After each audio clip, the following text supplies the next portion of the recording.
باب رسول کریم صلی اللہ علیہ وسلم سے روحانی بیعت۔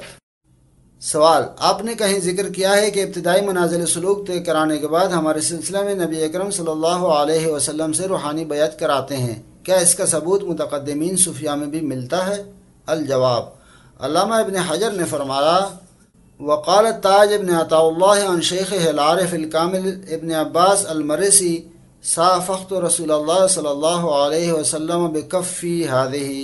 ترجمہ: تاج بن عطاء اللہ رحمۃ اللہ علیہ نے فرمایا کہ میرے شیخ عارف کامل ابو العباس مرسی رحمۃ اللہ علیہ نے فرمایا کہ میں نے رسول اللہ صلی اللہ علیہ وسلم سے آپ کا ہاتھ پکڑ کر مصافحہ کیا۔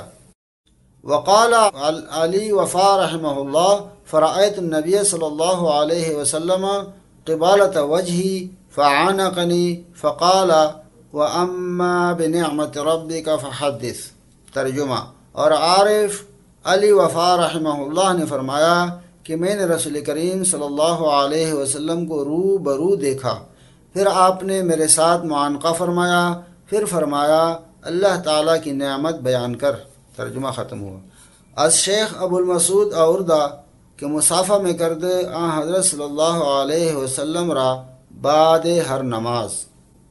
ترجمہ: شیخ ابو المسعود سے نقل ہے کہ وہ ہر نماز کے بعد حضور اکرم صلی اللہ علیہ وسلم سے مصافحہ فرمایا کرتے تھے۔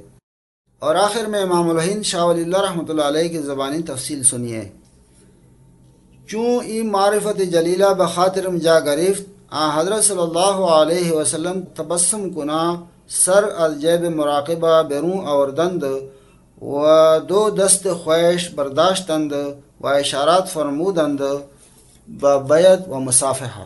این فقیر برخاست و زانو بزانو متصل ساختہ و دو دست خود درمیان دو دست حضرت صلی اللہ علیہ وسلم نہادہ بیعت کرد و بعد از فراغ از بیعت چشم فرو بستند۔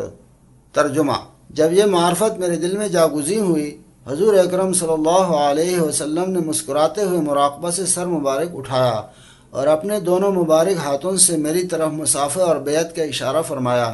یہ فقیر اٹھا، اپنے زانوں حضور اکرم صلی اللہ علیہ وسلم کے زانوں کے ساتھ ملائے اور اپنے دونوں ہاتھ حضور اکرم صلی اللہ علیہ وسلم کے مبارک ہاتھوں کے درمیان رکھے اور بیعت کی۔ بیعت لینے سے فارغ ہوئے تو حضور صلی اللہ علیہ وسلم نے آنکھیں بند فرما لیں۔